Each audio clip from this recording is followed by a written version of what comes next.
If you're watching this, you know the feeling. It's a silence that isn't empty. It's heavy, filled with dread, and it smells faintly of legal paper. For me, the moment came 6 months after my wife, Chloe, moved out. I thought separation was a wake-up call, a punishment I could endure until she came home. I thought divorce was something that happened to other people. Then the certified letter arrived. I still remember the texture of the thick, recycled paper and the official look of the cover letter. It wasn't just a document, it was a physical manifestation of my failure. It was Chloe, in cold legalese, signing me out of her life. The title of the form felt like a gunshot: Petition for Dissolution of Marriage. In that instant, my goal wasn't just to save my marriage, it was a frantic, primal need to change her mind. It was the most desperate I've ever been. I wasn't thinking about healing, I was thinking about stopping a legal process. My first reaction was panic dressed up as action. I spent the next 2 weeks in a haze, doing every single thing I should have done in the 5 years leading up to the separation. I called her lawyer, trying to reason with a person whose job was literally to unreason me. I flooded her email with memories, promises, and the kind of poetry I hadn't written since high school. It was all a grand performance, but the audience wasn't buying it. I remember driving to her workplace one evening. I wasn't going to ambush her, but I wanted her to see my face, the raw regret. When she saw me leaning against my car, she didn't look angry. She looked exhausted. "Ben," she said, without even asking why I was there, "I need you to stop making this harder than it already is. I just need you to see how much I've changed," I pleaded. "I got rid of the boat. I took the promotion I hated so I could be home earlier. I know I missed things, but I'm here now." She closed her eyes and I saw a flicker of the pain I had caused. "You're making grand gestures to stop a divorce, Ben. You never made small gestures to save a marriage." That line shattered me. I realized my campaign was still about me. My need to fix my mistake, my fear of loss. It was not about her need to feel safe, seen, or heard. I was treating her mind like a switch I could flip when her decision was a deep-rooted conclusion. I finally stopped fighting her and started fighting myself.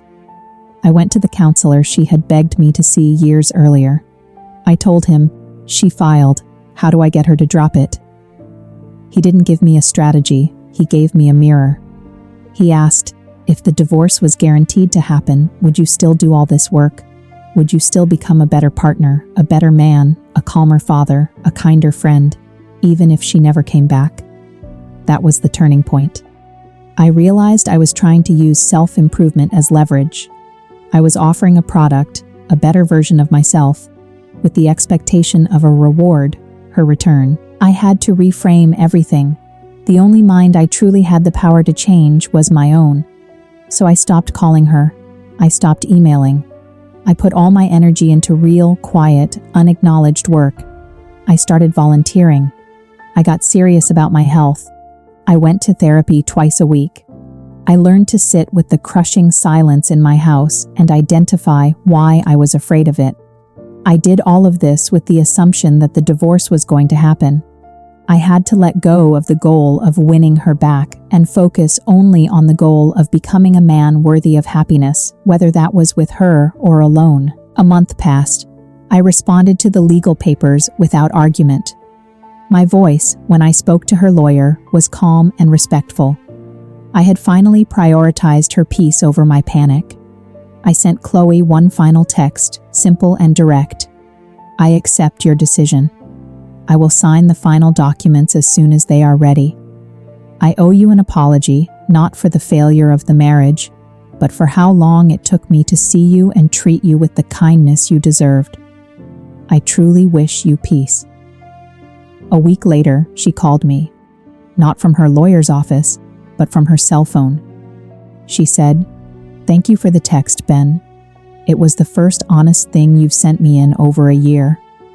She didn't change her mind. In fact, that conversation solidified the divorce. She told me, "I see the change, Ben. It's real.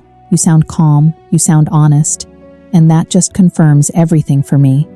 The man I needed is finally here, but he arrived long after I had to leave.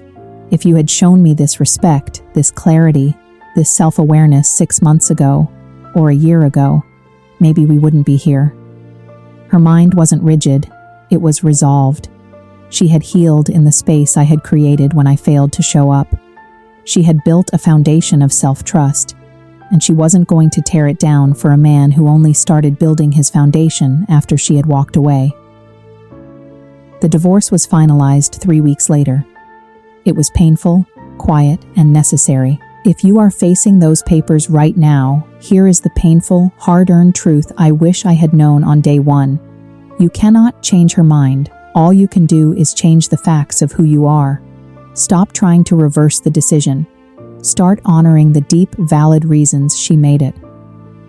If she sees you genuinely committed to being a better, healthier person, not for her, but for your own soul, then maybe, just maybe, her mind might soften. But you have to be ready for the most likely outcome.